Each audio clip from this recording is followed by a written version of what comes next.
I started this book club on Tech for Non-Techies, where basically I began just reviewing books that I've personally found useful in starting and building a tech company as a non-technical founder. The last session was on the Lean Canvas, which came from Running Lean, and that's available in the book club. But today we're going to do something else. Today we're going to talk about the hard thing about hard things. But before I do that, I know many of you already know me, but some of you don't. I'll just tell you briefly who I am. My name is Sophia. Hi. I started a tech company when I was at a business school in the US, and that business school is called Chicago Booth, and it is consistently ranked as the global #1 by The Economist. And I have not got a technical background, but that didn't stop me. But it did mean that I just had to learn lots of I had to learn lots of aspects of technology. And honestly, I found it very difficult because there aren't resources for people who are non-technical, who want to work with tech people, but don't want to retrain to be developers. So that's why I then created this Tech for Non-Techies network, which is basically how I think you found me. And I have written about technology and innovation in the Financial Times and Forbes and The Guardian. And now we have a Tech for Non-Techies podcast. So there's lots of super useful stuff on there. So have a listen. So this edition, we're going to talk about the hard thing about hard things, which I read when I was at the beginning of my startup journey, and I reread it again essentially to prepare for this session. And I highly recommend that even if you read it a while ago, after you've been working in whatever profession for a little while, read it again, because after you've actually achieved things, after you've done things, you understand it in a different way. Because sometimes it's difficult to understand advice before you really have to deal with a problem. Whereas now I've had to deal with a lot of problems, I think I appreciate the advice much better. But before we talk about the summary, so we're going to talk about all of this stuff. So this is generally what we're going to cover. This is going to be the summary. But does anybody know who Ben Horowitz is? Has anybody heard of him? So if you could just write yes or no, I would love that. No. Okay. Well, then so he's an important dude, and I'll tell you why. So this is him. He is a very, very rich man, but that's not why we like him. We got more soul than that, right? So he is a co-founder of a company called Opsware, which is basically called LoudCloud, and he took that company public, and then sold that company to Hewlett Packard, and it was a unicorn. And then he co-founded a company called Andreessen Horowitz. Does anybody know Andreessen Horowitz here? Gideon, I know you do. But anyway, Andreessen Horowitz is one of the top venture capital investment firms in Silicon Valley. These are some of the companies that they've invested in.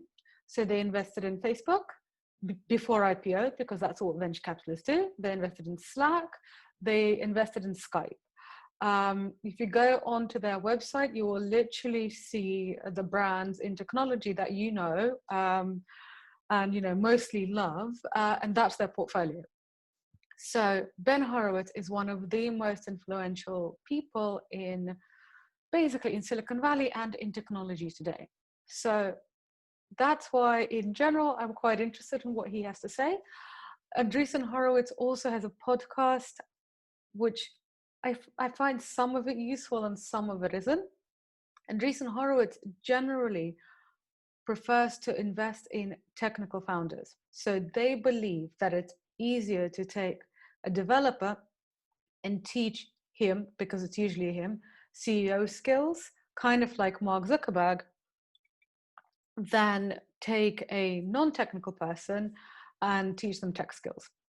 So, Ben Horowitz will probably not entirely be in with our mission at Tech for Non-Techies, But it doesn't mean it doesn't mean we're not going to listen to some of the things that he has to say. We don't have to agree on everything, right? That's the beauty of discourse. So now I hope that I've impressed you a lot with him, and yet he is an impressive guy. But this is what I also want to stress on you. When he goes through the book, and I wonder if, oh no, I left it in another room. When he goes through the book, he really talks about how hard it all was, and he really talks about all of his failures. And this is one of the reasons why I really love it, because you rarely get to see CEOs, or you rarely get to see successful people actually talk honestly about all the stuff that they've messed up, all the times that they've embarrassed themselves, or when they've been embarrassed, or when they felt really bad about their choices, or when they didn't know what to do. And he talks about that quite a lot. So this is an excerpt from the book. He talks about how when he was CEO of the company, they had several near bankruptcies, a stock price of 35 cents per share, unlimited bad press for probably about 3 years, and 3 separate layoffs where we lost a total of 400 employees. And it is basically because of this quote that I think that this book is useful. It's useful because what he says, and I believe this, is that most business books are written by people who've either not had the kind of experience that he's had, that actually, you know, building a company from scratch, taking it to the public stock market, and then selling it to a huge company. Kind of most people who've written business books have not gone through that journey. Or if they've been in companies and they've had success, they either haven't gone through so many difficult times, or they don't want to write about them because it's kind of embarrassing. And so when he actually talks about it, you know, me as a startup founder, I'm like, yeah, it is really hard. It is really difficult. So I think for anybody who is either an investor or an entrepreneur, and you're kind of looking at things and you're thinking, oh, this is really difficult, or it's taking so long, or, you know, we founded the company 2 years ago, why hasn't it yet become a unicorn? Just read this book, and then you'll either get a sense of humility, or maybe you'll get some understanding that actually kind of he says that the struggle is part of the process, which, you know, I personally found quite comforting, especially in these times of COVID. So one of the things that Ben likes to do is he has rap quotes everywhere, which, I don't know, it kind of makes me think like dad dancing, because he's like this. I mean, okay, I'm just going to show him to you, sorry. But like, look, this dude, does he look like a gangster rapper to you? Like, he doesn't to me, sorry. But anyway, he really loves gangster rap. and he thinks he's a bit cool, which is total dad dancing. And so every chapter begins with gangster rap, which is just kind of funny. Anyway, so this is why we've got Stormzy over here. I'm kind of keeping up with Ben. Anyway, so one of the main premises from the book, and this I think is relevant whether you're an entrepreneur, an aspiring entrepreneur, an investor, or involved with startups in some capacity, or if you are a corporate executive and, you know, you will be either aspiring to be a CEO, or you will be dealing with your CEO in some capacity. Essentially, one of the main things that Ben says, he says that this thing, you know, the hard thing about hard things, it's about creating a business when there are no easy answers. And the person at the helm of this really difficult work is the CEO. And the CEO, even if they have a co-founder, which Ben did, and he had a brilliant co-founder, even if you have a co-founder, you are still really lonely at the top, because the ultimate responsibility lies with you. And what's interesting, and I think refreshing, is that he says in the book that even if a manager in your company hires somebody else, and that somebody else whom you as a CEO haven't even hired, if that somebody else then does something bad, like they steal something, they sexually harass something, if you're the CEO, Ben says this is your fault, because you've created a company where that's been allowed to happen. So essentially, he says that there are no excuses, and the ultimate responsibility lies with you. He also talks about the fact that you, as the CEO, you have an unparalleled view of the company that you're dealing with and the market dynamics. And so sometimes everybody will disagree with you, and you have to be okay with that, and you still have to make the decision. And so when he talks about this, he says that it's very difficult. And he says that one of the most difficult things that he found as being the CEO was not knowing, it wasn't about, am I clever enough? Do I know the facts? It was actually about managing his own psychology. And I know, we're like talking about mental health is kind of de rigueur these days. And I know one of you, Hayala, is building a mental health kind of help startup. So I think what he's written in the book isn't going to be kind of controversial now, but for anybody who is thinking of being a founder right now, or if you're an investor and you want to be a supportive investor to the companies to the founders that you invested in, then I would say have a look at that chapter when Ben Horowitz, literally this dude from Silicon Valley, so not a touchy-feely guy, talks about essentially the huge psychological burden of being the CEO. And he talks about how lonely it is and how difficult it is, and that actually making the right decision isn't difficult because you don't know what to do. It's difficult because carrying it out might be hard. So an example, you might know, so for example, one of your early employees, one of the first people that you hired, say, I don't know, employee number one, has worked with you side by side tirelessly, and they've really been loyal to the business. But then the business grows, and that employee maybe used to be really good at marketing at the beginning when literally you didn't know anything and they didn't know anything, and they're at least willing to work with you on this thing which might go nowhere. That was great then when you were sitting in a co-working space or a kitchen table. Once your company scales, maybe you've got some investment and you're growing, your mate who was with you at your kitchen table they're just out of their depth. It's not because they're a bad person, they're just out of their depth. And as with your CEO hat on, you are thinking the right decision would be to demote them from the head of marketing, because that's not really what they're so good at anymore. But how hard is that going to be? It's going to be really difficult to go and tell the person who's been most loyal to you, who's built this company with you from the beginning, to basically say, you know what, you're not good enough anymore.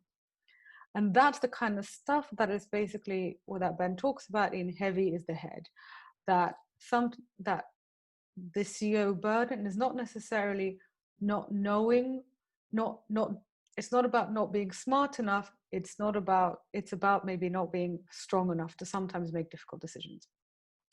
He also talks about the fact that you are, as the CEO, especially of a technology startup, you are constantly having to make decisions without a lot of information. So it's the CEO's responsibility to make those decisions. And sometimes you're looking at a decision, it could go either way, so 50-50. And essentially, as the CEO, you're the person who has to say, okay, we're going that way, even though you don't know where that way is. And again, this is kind of just useful for you to know. If you are wondering, does everybody else have it right? Apparently they don't. I saw something in the chat box. Hello. Oh, hi. Hi, Ella. So another thing that he talks about, which I found really useful, is the wartime versus peacetime CEO. And this is something that he's quite known for this concept. And it's a concept that I personally quite like, because to me, it makes sense. And I think the situation that we're in right now is we are in wartime. We're in wartime because the world's been shut down, the global economy isn't doing so well, I've seen a lot of my founder friends, they've either completely lost their revenues or they've had investors pull out. So, you know, this is not an easy time. So here Ben Horowitz talks about the concept that what works when things are good does not work when things are bad. And because Ben Horowitz was creating this technology company, and he created it and led it during also the dot-com boom, when lots and lots of people lost their companies and even more people who completely lost their money. He says that he's been mostly a wartime CEO, and he argues that in technology, being a wartime CEO is more often than not. Now, I don't know whether I agree with that. I'll be curious to hear what you guys think, because, you know, I'm not sure that being a CEO in any company is particularly easy. But anyway, Ben Horowitz is a tech guy. He's created a technology company. Now he invests in tech. So obviously that's what he knows best. Anyway, whether you think, whatever you think about that topic, what I genuinely believe right now is that we're all right now wartime CEOs, either wartime CEOs of our own careers or of our own companies. So whatever kind of behaviors worked for us when things were good are no longer working for us. And so we should just adapt. And Ben says that when he looks at founders that he's worked with in Andreessen Horowitz, he wants to make sure that the CEO can either make the transition from being a peacetime CEO to a wartime CEO, or understand that, okay, I am only good at doing the peacetime stuff. I'm not so good at doing the wartime stuff. So let me bring somebody in. And he says that a lot of the business books that we read today are written by people or consultants who are writing about companies during times of peace. And actually, that's not particularly useful for startups. Now, I've read a lot of business books, which is why I'm hosting this Non-Techies book club. And I can tell you that a lot of the business books, especially when they're written about big companies, they're not particularly useful for entrepreneurship. They're also not very useful for tech companies, because technology changes so quickly. And, you know, the big tech companies are also still new, and a lot of them at least say that they have some of that startup spirit, that I think a lot of the books that are written about, you know, traditional big corporates don't necessarily apply. Anyway, wartime versus peacetime. When we think kind of a good, happy company, we are thinking of teams that we empower to make decisions. So we basically just say, yes, go be creative and solve this problem. And we have proper protocol for people to go and be creative and make their own decisions. And, you know, we give them time off, and they work normal hours, and we respect their time, you know, with their families, and we make sure that everything is documented. And also we make sure that, you know, when we are running our company, we're doing everything by the book. You know, we pay our bills on time, for example.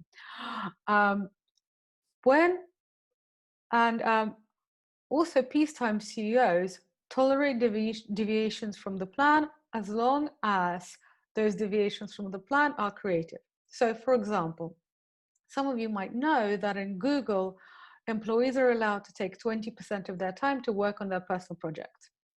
And I believe that's where Gmail came out of, or was it Google Maps? So basically, people are just allowed to spend 1 day a week, essentially, working on something that interests them, on something creative. And a peacetime CEO can do that because essentially you've got the resources, it's okay. Imagine, you know, you're not at war, so you can go and cultivate your creativity and kind of just see what happens. And if it doesn't go anywhere, then that's okay too.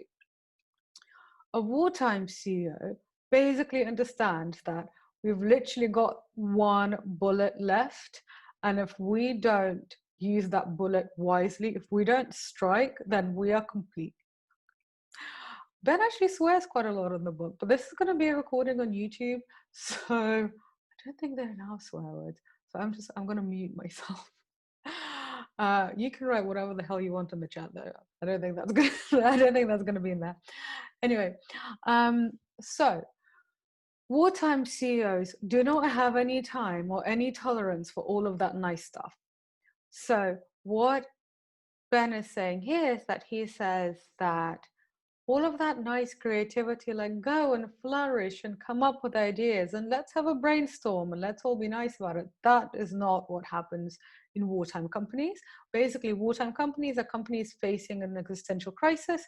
An existential crisis within a company is basically the company running out of money. It's not a, companies have existential crises when they think we might not survive. And literally the reason 99.9% of the time is that the company is about to run out of money.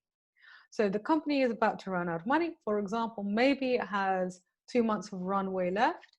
And runway is basically, it's a term for when you have enough money to pay your bills for the next 2 months or for however many months. So if you've got 2 months of runway left, you know that within those next 2 months, you need to create something, you need to do something to get more money in the bank. And I would imagine that quite a lot of startups are in that position now, not even just startups, a lot of companies are in that position now. I would imagine a lot of people are in that position now. This is why I think that beyond technology companies and scaling businesses and doing IPOs, all of which I want to do, I think this is kind of a useful book just to get things, to get your life together right now, because things are not easy. So when you know that your company is going to run out in a couple of months, you do not have the opportunity to do things like Google does and give people 20% of their time off per week to go and do interesting creative projects. That's not going to happen. You do not have the time to give people time to, I don't know, pursue their charity commitments. You're basically willing to do pretty much everything as long as it's not horribly illegal, to make sure that you survive. And Ben Horowitz does not say do anything illegal. He doesn't say that in the book. But I remember when I was taking an entrepreneurship class at Chicago Booth, my entrepreneurship professor actually said that it is really, really common for startups when they're basically completely at survival's edge to say skirt the law, or do things that are just do things that are more about survival than about morality than about anything else. Now, I'm not here to tell you whether it's good or bad. I'm just telling you that this is what happens. So it's violation of protocol to win. So it's not necessarily about laws, but it's about things like, okay, in peacetime, your protocol would be do not call your employees at 10 p.m. because that's weird and they've got family time and they shouldn't be talking to you at 10 p.m. Wartime CEO is, no, we're all fighting for survival. If you're here, if you're with me, if you're in the company, that means you're probably sitting at my side at 10 p.m. and we're trying to figure out how to survive. So violation of protocol, expectation of absolute compliance. So instead of kind of letting people go and use their imagination and disagree with you, you're saying, no, I'm the general, you have to agree with me. And essentially people know that they have only one chance to win and that it can't be okay, well, you did your best, never mind. I have been in both situations, and I can tell you, I remember I had an employee who was very much a peacetime employee and very lovely, very good in that position. But then when we had to transition into a wartime situation, she found that she didn't want to do it. And the thing is, I completely understand why a normal person wouldn't want to do that, because it's not particularly nice if you're normal. But if you're the kind of person who, wants to go and climb Everest and wants to kind of achieve things and get into a scrap, and then actually you're going to be excited by that. So I would say that this slide is not only about what kind of CEO you want to be, it's also what kind of team member do you want to be and what kind of thing that appeals to you. because I've seen a lot of people who want to work in startups, and actually what they want is they want to work in they want to work for a peacetime CEO in a peacetime company. But if you're going to early stage startups, it is very likely that you will be going into scenario number 2 as opposed to scenario number 1. So that might not be for you. If that's not for you, that's okay. Go to Facebook. Facebook is not on a wartime footing. Google is not on a wartime footing. So Facebook and Twitter right now are still hiring, despite the fact that the rest of the global economy is. So there are peacetime companies and wartime companies, and different things appeal to different people. I have realized to my, I don't know what I think about this, but a bit of self-reflection got me to understand that actually I like the second bit. I kind of find it thrilling. And if I'm in a situation, if I'm in a life situation which feels a little bit too stable, then I basically create some kind of doom and gloom in order to make it a bit more exciting, which is probably why I run 2 companies and now a podcast. So, but not everybody's like that. So figure out who you are and then make your career choices. And also when you're interviewing with companies, try to figure out which one of these people you're interviewing with, because they're going to have different styles and different expectations of you. Okay, any questions, thoughts, or comments? Because otherwise I will just carry on talking. So, okay. And if you've read this bit, I would love to know like what your thoughts are. Thanks, Ella. I feel like we are so connected, even though you're not here. You have been here, by the way, just not in this room. So this is another slide that I absolutely love, not just because I decorated it lovingly for you. Oh, ignore that bit. Oh no. So sorry, ignore that bit at the bottom. I just forgot to erase that. So, as we remember from this bit where they've had several near bankruptcies, I think it was like 3 or 4 near bankruptcies. So it wasn't one, it was like, I mean, literally, I got tired. Like, I got stressed from reading the book. Like, I was reading the book like it was an adventure story. Like, what's going to happen next? I mean, I know he's a billionaire, but I was still worried. Anyway, so they had several near bankruptcies. They had like the stock price, they were about to become a penny stock. He was like the press was calling him an idiot for about 3 years. And the press was saying that anybody who works at the company, like they don't understand why, because they're not, like their career's not going to go anywhere. So imagine that. Terrible, terrible.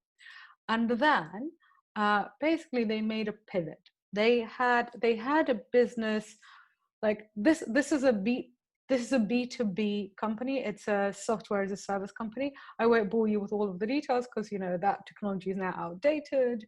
But essentially oh, by the way, another thing, if you want to do B2B sales or software as a service businesses, it goes through quite a lot of the processes that those businesses go through.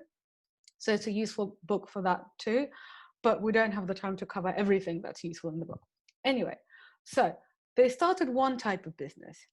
Then through various different trials and tribulations, Ben Horowitz starts realizing that that is not where the future lies. And yet again, they're having more and more problems. And essentially, he is having nightmares and waking up in a cold sweat about, I'm going to go bankrupt, the company's going to go bankrupt. And he says that he worries about losing his investors' money. And one of the people who helped him fund the company in the super early stages is his mum. And so he's worried about losing his mum's money and all of his employees. And basically he's apparently he threw up a lot. So it just made me, even though he's like now this billionaire venture capitalist, I was reading this book and I was like, Ben, you can do it. Anyway, so then he starts thinking, oh my God, I'm going to go bankrupt. I'm completely fucked. And then he starts thinking, well, what would I do if we went bankrupt? And then that leads him to the second question.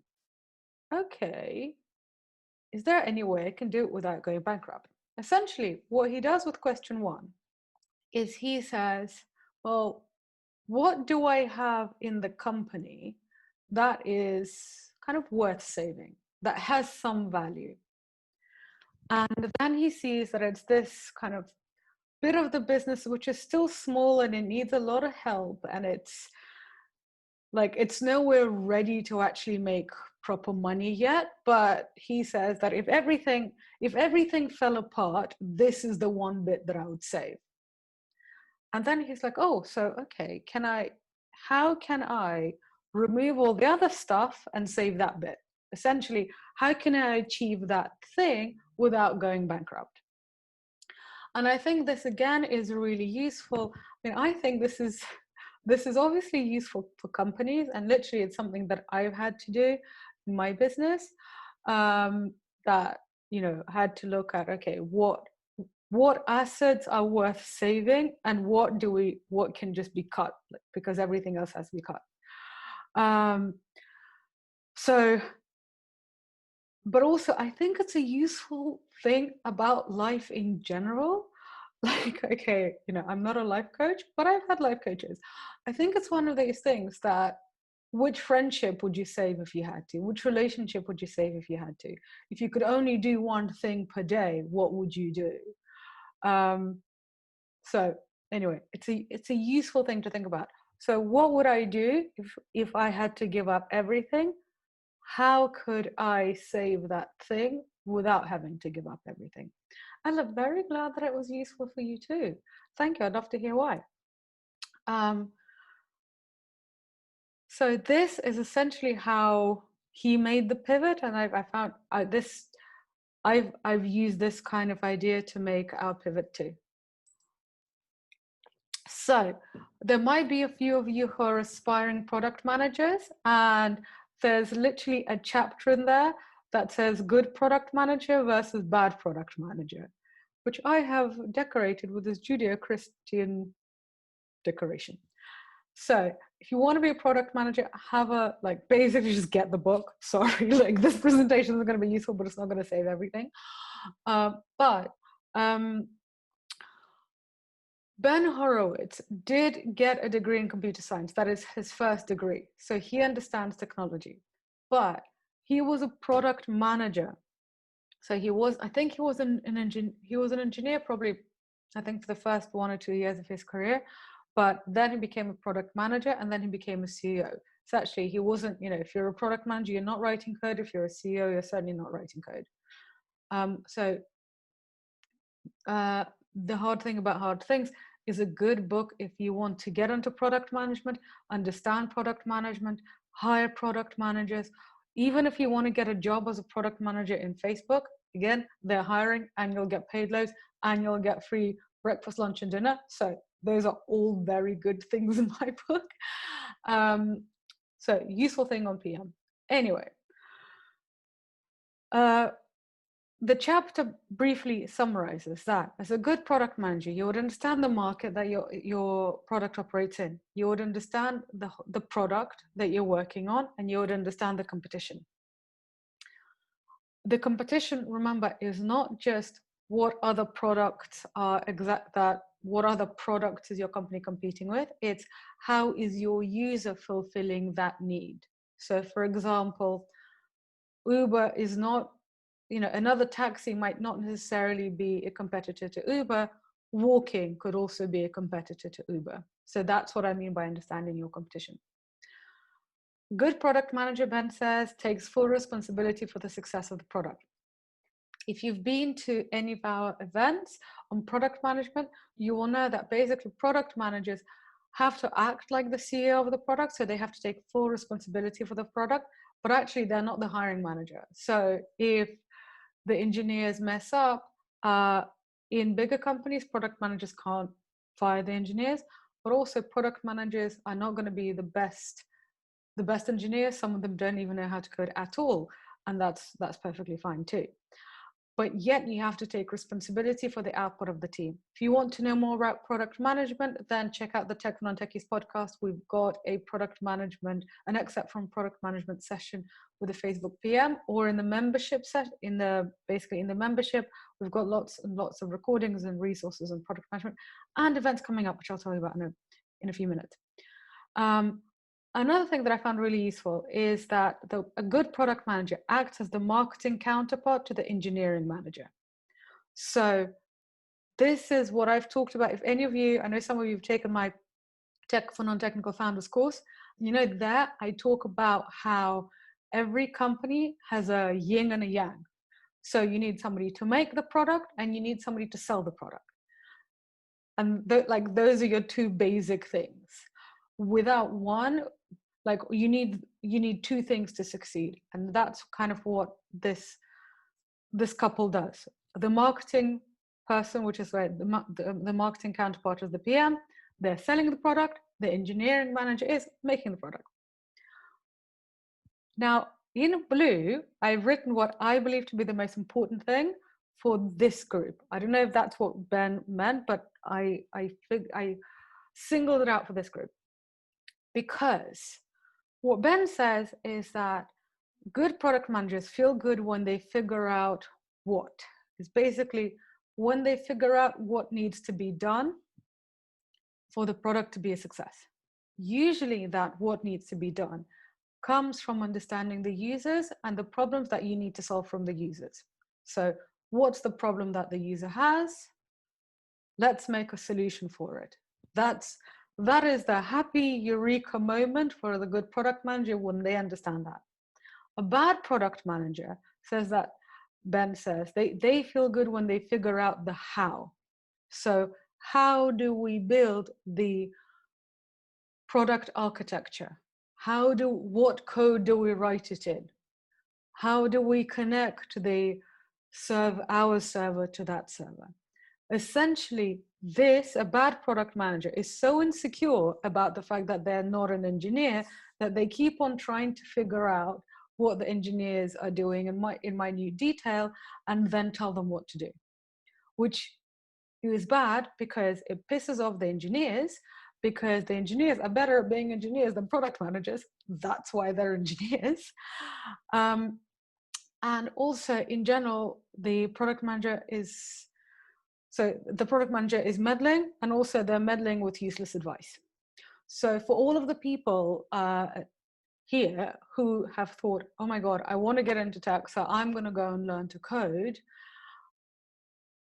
I just want you to understand that Ben Horowitz, who is like one of the gods of Silicon Valley, says good product managers, which also is the same for non-technical founders, feel good for when you figure out what the problem is, not what code or what architecture you need to build it.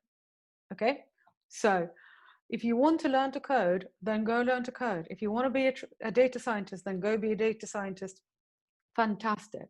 But in order to be a founder of a company, even in a tech-enabled business, you do not need to do that. You just need to understand the what, not the how, which is basically what a lot of the course that I teach goes through. If you want to check out the course, it's on techfornontechies.co, and we're going to be running the next one in September. Until then, you just have webinars and a membership and a podcast, so that's enough. Okay, any questions, any thoughts, any ideas? Otherwise, we are moving on. Okay, so penultimate slide, and then I would love to know your thoughts and ideas and questions. So this is important, I think, for whether you're going to be whether you're an employee or a founder or an investor. Ben talks a lot about hiring and firing. Actually, I think hiring, firing, and management. It's like, I think that's pretty much the bulk of the book, actually. But it's hiring and firing and management against the background of a growing tech company. So this is why I think it's really interesting and relevant for non-technical people, because this is the kind of stuff that you'll be dealing with, but also understanding how it fits into tech. It's just a different useful take. One of the things that he says is that as the company changes, everybody's job is going to change. This is the example that I gave earlier, that when it was you and a friend at your kitchen table like doing something. And then that friend becomes your first employee, and then they become the marketing manager. Then you start getting some success. Maybe you get some funding, or you win a grant or whatever, or you just have a really big client, and all of a sudden you've got money and the company is growing. And then your friend is no longer the person who should be the head of marketing, because they just don't have the skill. They're out of their depth. It doesn't mean they're stupid. It doesn't mean that they can't do this job if they were taught, but they haven't been taught. So what has to be done is that that person has to be replaced by somebody who knows what they're doing. And Ben suggests that every quarter you have to evaluate your team and see whether that particular person is right in that particular job at that particular time. And Ben says that there is no good employee, there's no generic good employee. He says there's only a good employee for in that particular moment of time for that particular job. So maybe in that particular company, maybe today what you need in a marketing function is a person who is really scrappy and who is just really willing to learn, and who will try lots and lots of different things, and they will have no protocol and no real experience, but they will have a lot of chutzpah, and they're just going to try everything and see what sticks. But as your company scales, you're going to want somebody who's maybe been head of marketing at a bigger company, who's got clients and relationships. In order for you to understand that, you essentially have to really brutally look at the team around you. And Ben says literally every quarter. And he also says to do that to yourself, because as the company changes and the company grows, you also have to grow, which basically means that you inevitably, as the CEO of a growing company, you don't know what you're doing. And that's okay, because nobody else knows what they're doing either. Just nobody talks about it. He compares us to Fight Club. The first rule of Fight Club is nobody talks about Fight Club. It's like the first rule of being a CEO. None of the other CEOs tell each other that they don't know what they're doing either. Which, you know, as I read it, I was like, thank God. Anyway, it's really good to say that with some of my investors on the line. Hi. Anyway, so this is useful not only if you're a founder or an investor. I think it's useful if you're thinking of transitioning into tech, because there are so many different ways of transitioning into tech. You can start your own thing. You can get a job in a big tech company. You can get a job in a startup. So just be aware, if you're going into a startup, and by startup, I also mean, you know, it doesn't have to be super early. It can be maybe a company that's raised Series B. That's still a company that's going to be changing quite a lot. Once they're post-IPO, and, you know, I'd like to hear your thoughts on this, but I think in general, once they're past IPO, you're probably going to be changing slower, slower than you were at seed stage, but still, the younger the company is, the more this is going to be changing. And also, if you're going between peacetime and wartime, skills are also going to be changing. So just be aware that if you're going to a company in technology that isn't one of the big tech firms, this might be happening to you. And that might be stressful. Maybe it's what you like, but just be aware. So the book, I think we have to conclude here, because we're running out of time, and I want to take your questions. Now, I want to tell you, these are the things we've got coming up, and they're literally every Tuesday. I've decided that Tuesdays at about 5 or 5:30 is going to be Tech for Non-Techies nights. That's my social life in lockdown, guys. So next Tuesday, I've got the Harvard Business School logo here, because next Tuesday, we've got a Harvard Business School professor talking about what AI is and how companies use it to make money, basically. So, you know, if you haven't gone to Harvard Business School, this is your chance to kind of feel like you have, because you're literally getting a Harvard Business School professor talking, giving you a session. Then the following Tuesday, we've got an investment banker who basically helps tech companies get sold, or helps big companies acquire startups. and he's going to talk to us about how that process actually happens. So if you're an entrepreneur or an investor, you have to come to this and basically just understand how you're going to make loads of money, guys. Wouldn't that be nice? This session is actually from one of my former students, former Tech Fun and Techie students. She used to be a journalist, and now she's a product manager. And so she's going to be talking about how she made that transition. It's going to be very, very practical for people who want to transition into tech from non-technical jobs. And then finally, product strategy masterclass.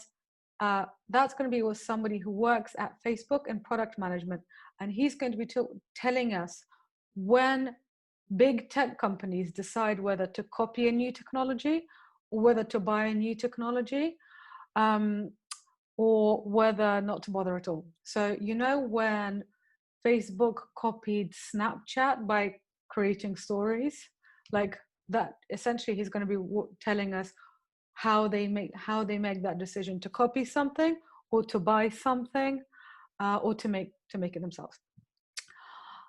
Yeah, so come, it's going to be amazing. And it's on techfunandtechies.co. So, do we have any questions, any thoughts? Does anybody want to share what they got out of the book? Because then I can just unmute you, and then you can tell me what you think. Anybody? As you're typing, I'll also tell you, check out the Tech Fun and Techies podcast, because there's useful stuff on there. And it's not just available on iTunes, it's just, I didn't have time to find the other logos. So, who told me that they read 20% of the book? I'm going to see. Charlie, do you want to say anything? Hi, do you want to share your impressions? I can unmute you.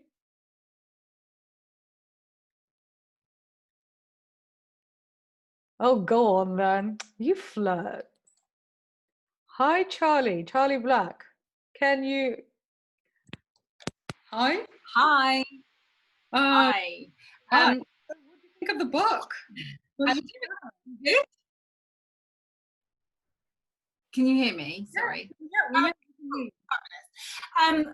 for me, really, I mean, I'm obviously not all the way through, but my biggest takeaway was the Peacetime versus Wartime CEO. And I think there was a lot of pressure pre-COVID that was all around, you know, really looking after your staff well-being, and there was this massive emphasis on business leaders to really think about their employee experience and their employee engagement. And then we had this massive crisis and this massive pandemic, and having to very quickly switch to a completely different mindset of it's do or die. You know, I should have used that phrase. That's a good one. Yeah, it's we do have to work more hours than we've ever done. You know, we're all in lockdown and we're all working from home, but I've done more hours in the last 3 months than I think I've done in the last 3 years. Yeah, and also what hours? You know, there weren't necessarily happy hours, were there? No. There's no such thing as happy hours. But it's at that time, and it's been in the last 3 months that I personally have noticed which team members I could ring at 4 o'clock in the morning and say, oh my God, I've had this brilliant idea and we need to work on this immediately.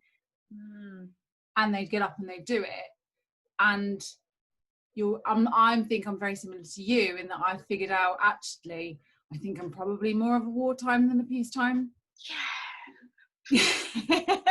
I do like the drama. I do like the excitement of it. So that was my biggest takeaway. And just the pace, you know, as a non-techie really interested in getting into tech, the pace of it, I think, is what excites me. And that really comes across. Yeah, I mean, it just feels like he's just being punched in the face and he's like, all right. Yeah. Which is inspiring and useful for us now, because I think a lot of us are feeling like we're being punched in the face.